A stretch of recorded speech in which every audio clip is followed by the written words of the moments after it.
बिस्मिल्लाहिर्रहमानिर्रहीम। अस्सलाम वालेकुम नाज़रीन, मैं हूं कंबर ज़ैदी। इमरान खान ने अपनी तवील तरीन प्रेस कॉन्फ्रेंस में वो तमाम राज खोल दिए जिनके हवाले से डर था कि खान साहब इनका जिक्र कर देंगे और जिनके हवाले से कोशिशें की जा रही थी कि खान साहब ये बातें ना कहें। खान साहब ने क्या बातें की हैं, जनरल बाजवा को मुखातिब करके क्या कहा है, चीफ जस्टिस से क्या इल्तिजाएं की हैं और साथ जो खान साहब ने अपने ऊपर हमला होने का प्लान बताया है उसके राज फाश किए हैं कि क्या कुछ होता रहा। पहले 4 लोगों ने कॉन्स्पिरेसी की, फिर उसके बाद 3 लोगों ने की और बंद कमरे में क्या फैसला किया गया, सलमान तासीर केस से अपने आप को किस तरह से लिंक किया, खान साहब ने वो तमाम बातें बताई हैं। और अब जो आगे होने वाला है, होने जा रहा है, जो हमारे सामने चीजें आ रही हैं, जिस तरह खान साहब कह रहे हैं या ये इनकलाबी मार्च पर अमन होगा या ये खूनी इनकलाबी मार्च होगा, लेकिन इनकलाब जरूर आएगा। ये जो खान साहब बातें कर रहे हैं इस पर तजिया देंगे, जो प्रेस कॉन्फ्रेंस की गई है इस पर से जो राजों से पर्दा उठाया गया वो आपके सामने रखेंगे। अगर चैनल को सब्सक्राइब नहीं किया सब्सक्राइब कर ले, बेल का आइकन जरूर दबाएं और फेसबुक पे फॉलो करना ना भूलें। इमरान खान साहब ने अपनी तवील तरीन प्रेस कॉन्फ्रेंस जो उन पर हमले के बाद हुई इसमें जज्बाती भी नजर आए। इसमें इमरान खान साहब उन शोधा का जो शहीद हो गए हैं कल, इससे पहले जो इमरान खान साहब के मार्च में शहीद हुए हैं उनका जिक्र करते हुए कहीं ना कहीं हल्के उनकी आंखों में आंसू भी आ गए। और साथ फिर जनरल बाजवा साहब से कहा कि जनरल बाजवा जागें, खुदारा होश होश करें और अपने इदारे के अंदर होने वाले कामों का जायजा लें और उन अफसरान को जो ये तमाम चीजें कर रहे हैं उनको अगर आप सजा देंगे तो आपके इदारे का वकार बुलंद होगा। इमरान खान की जानिब से ये तमाम प्रेस कॉन्फ्रेंस जो की जा रही थी वो टीवी पे बीप के साथ टूट टूट करके काटी जा रही थी, क्योंकि इमरान खान साहब ने खुलकर नाम लिए।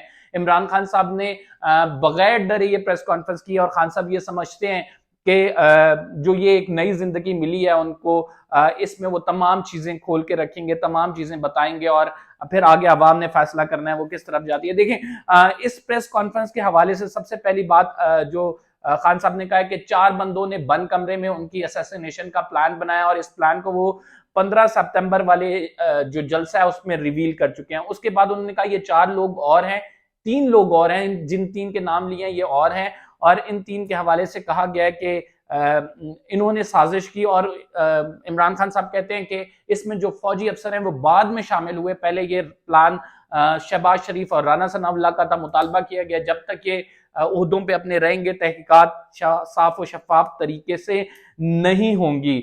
उन्होंने कहा कि सलमान तासीर का जिस तरह से असैसिनेशन प्लान था बिल्कुल वैसा ही असैसिनेशन प्लान बनाया गया, लेकिन मैं एक्सपेक्ट नहीं कर रहा था इसे एग्जीक्यूट किया जाएगा। मुझ तक इतलात थी कि आपको या फिर वजीराबाद या फिर गुजरों वाला गुजरात में कहीं ना कहीं टारगेट किया जाएगा। उन्होंने कहा बिल्कुल वैसे ही एग्जीक्यूट हुआ प्लान और मुझे ये मार के कहना चाहते थे कि ये देखें जी, मजहबी जुनूनी शख्स से ने जो है इमरान खान साहब को मार दिया और तमाम इल्जाम उन पर डालना चाहते थे। खान साहब ने ये कहा कि ये प्लान उनको मालूम था और अल्लाह ने उनकी जान बचाई है।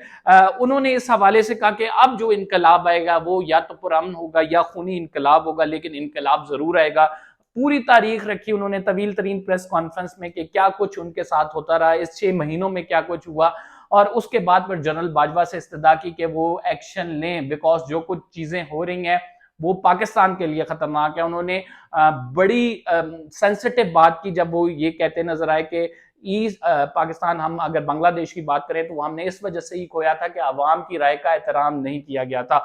तो खान साहब इस टाइम फुल एग्रेशन मोड में है और खान साहब ये कह रहे हैं लॉन्ग मार्च के हवाले से जो डिसीजन इमरान खान साहब ने लिया है कि लॉन्ग मार्च जो है वो अपना जो है जरूर रास्ते पे जारी होगा वंस ही गेट्स बेटर। और उन्होंने कहा कि जैसे ही मैं अस्पताल से निकलूंगा पहली कॉल मैं इस्लामाबाद आने की दूंगा, लॉन्ग मार्च होगा। पीटीआई का जो आज दोपहर में हंगामी इजलास हुआ जिसमें सीनियर लीडरशिप मौजूद थी, इसमें बड़े फैसले किए गए हैं। वो फैसले क्या है मैं आपको ये बताता हूं, लेकिन ये बहुत ही जज्बाती इजलास था। इसमें तमाम लोग गुस्से थे, गमो गुस्से का इजहार कर रहे थे और जज्बाती तकरीरें की गई हैं। खान साहब इस मौके पर लोगों को समझा रहे थे कि हमें रैशनैलिटी से चलना है, हमें आगे जो कदम उठाना है वो इंतहाई फूक फूक कर उठाना है। लेकिन इस इजलास की जो आउटकम्स हैं वो मैं अगर आपके साथ शेयर करूं, इस इजलास के बाद आसिफ जरदारी साहब मजबूर हो गए, उन्होंने अपने नुमाइंदे कमरुज़्ज़मान कायरा को प्रेस कॉन्फ्रेंस के लिए भेजा, और जो आसिफ जरदारी साहब की कॉरेस्पॉन्डेंस हुई है उस पर भी नजर डालेंगे। लेकिन इससे पहले इजलास में जो फैसले हुए वो मैं आपको बता दूं।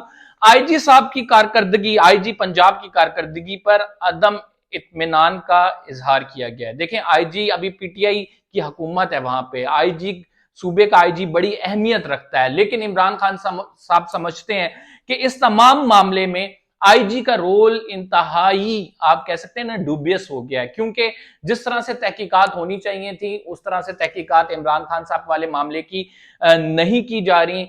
कत्ल के मामले पर एफआईआर दर्ज नहीं हुई। इस तमाम चीजों को वहां पे डिस्कस किया गया है, और इसके साथ कहा गया कि इस आईजी साहब को हटाया जाए, इनसे छुटकारा हासिल किया जाए। अच्छा, परवेज इलाही के हवाले से भी पार्टी में डिस्कस हुआ है उस इजलास में, और परवेज इलाही के हवाले से जो खबरें हमारे पास आ रही हैं वो ये आ रही हैं कि परवेज इलाही साहब, जो एफआईआर है उसमें जो तीसरा नाम है जो कि एक फौजी अफसर का है, उस हवाले से इतराज कर रहे थे कि आप जो है इल्जाम पहले लगा रहे हैं, इसका कोई सबूत नहीं है। साथ परवेज इलाही साहब ये कह रहे थे कि जब कातिल आइडेंटिफाई हो गया तो हम उनके तरफ क्यों जा रहे हैं। इतलाक ये आई है कि इस पर डेडलॉक बरकरार था और परवेज इलाही साहब नहीं चाहते थे कि वो जो है ये नाम शामिल हो, और इसी वजह से एफआईआर डिले हुई है। तो पार्टी के अंदर बहुत सारे लोग ये समझते हैं कि परवेज इलाही साहब उनके साथ डबल गेम कर रहे हैं और वो लॉयल नहीं है, और इमरान खान साहब पे हमला होने के बावजूद इमरान खान साहब का साथ नहीं दिया जा रहा। लेकिन आग बुझाने के लिए मोनिस इलाही का इस्तेमाल किया जा रहा है, और मोनिस इलाही वक्तन फवक्तन पीटीआई में जो मैसेजिंग कर रहे हैं उससे ये वो शो करने की कोशिश कर रहे हैं कि मोनिस इलाही और परवेज इलाही इमरान खान के साथ हैं, लेकिन इस मामले को बड़ा देख के बड़ा रैशनली रिजॉल्व करना है, क्योंकि ये आगे बढ़ सकता है। अच्छा, फिर इस इजलास में जो मौक़िफ़ आया, आपको पता है कि 2 वीडियोस जारी की हैं जो इतराफी बयान है, इमरान खान साहब खुद भी जिक्र कर चुके हैं। उसमें जो मजहबी रंग देने की कोशिश की है, खान साहब इसके बिल्कुल अगेंस्ट है। खान साहब कहते हैं कि किसी ने भी मुझे मजहब के नाम पर नहीं मारने की कोशिश की गई, ये एक बड़ी साजिश है, और इस साजिश के ताने बाने वहीं से जुड़ते हैं जो लोग मेरे खिलाफ हैं, जो लोग मुझे नहीं चाहते कि मैं दोबारा से इक्तदार में आऊं, और वो बाकायदा ये कहते हैं कि मजहबी रंग जो दिया जा रहा है वो गलत दिया जा रहा है।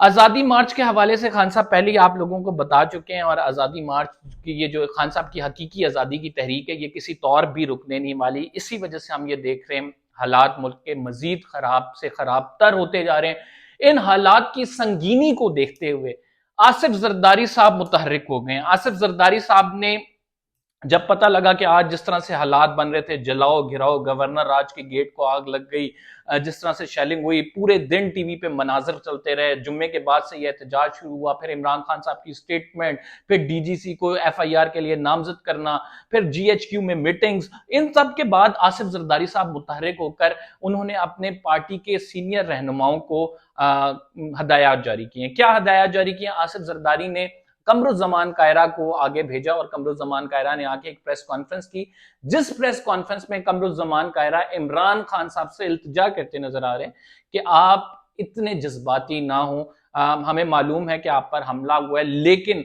सोच समझ के चलें। बीबी शहीद पर भी हमला हुआ था, देखें ये हुआ था, वो हुआ था, हमने तब भी जो है वो दामन, सब्र का दामन नहीं छोड़ा, लिहाजा आपको मामलात उस तरफ नहीं लेके जाना चाहिए कि पॉइंट ऑफ नो रिटर्न पे पहुंचे। वो ये क्यों कह रहे हैं? क्योंकि जरदारी साहब को खतरा महसूस हो रहा है कि मुल्क में मार्शल लॉ लग गया तो बारी आनी नहीं है, तो लिहाजा अगर इस तरफ सूरत हाल जा रही है, इसको किसी तरह से कूल डाउन किया जाए, इसको किसी तरह से इस पर पानी डाला जाए ताकि ये आग बुझाई जा सके।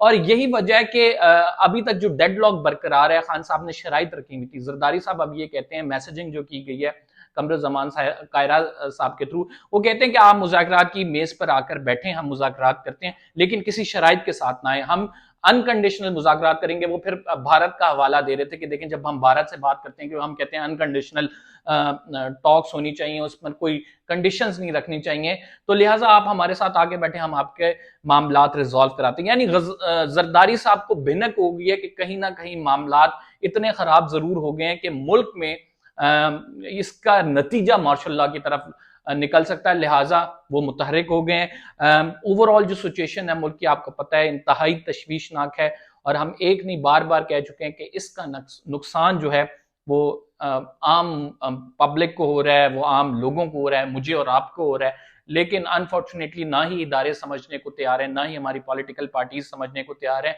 अवाम की राय क्या है ये बड़ा जरूरी है। अवाम अगर इमरान खान साहब के साथ है, अगर अवाम का वोट इमरान खान साहब को जाता है, तो हमें अवाम की राय का एहतराम करना चाहिए। मेरी बार बार 10 बस्ता गुजारिश ये है कि हमें अवाम की राय का एहतराम करना चाहिए। और खान साहब को भी चाहिए कि ये जो मामलात हैं, खान साहब एक स्टेटमेंट जारी कर चुके हैं जिसमें वो कह चुके कि मैं नहीं चाहता कि मेरा मुल्क डिस्टेबलाइज हो, मैं नहीं चाहता कि आप लोग इस तरह से प्रोटेस्ट करें कि जलाओ घिराव करें, जो किसी तौर पर काबिल कबूल नहीं, अपने मुल्क का नुकसान है। लिहाजा तहरीक इंसाफ के कारकुनान जो हैं उनको भी गम और गुस्सा कंट्रोल में रखना चाहिए और पार्टी लीडरशिप की जो हदायत हैं उसके मुताबिक अमल करते हुए जो है अपना एहतजाज रिकॉर्ड कराना चाहिए। फिर आप जिस मर्जी के खिलाफ एहतजाज रिकॉर्ड करें वो काबिल कबूल होगा। तो फिलहाल यही अपडेट्स हैं नाज़रीन, कुछ मजीद अपडेट्स आती हैं तो आपको जरूर आगाह करते हैं। कब्र ज़ैदी को इजाजत दीजिए। फेसबुक पे लाइक करना और फॉलो करना ना भूलें। यूट्यूब पे सब्सक्राइब जरूर करें, बेल का आइकन जरूर दबाएं। इंशाल्लाह अगले व्लॉग में मुलाकात होगी। अल्लाह हाफिज़।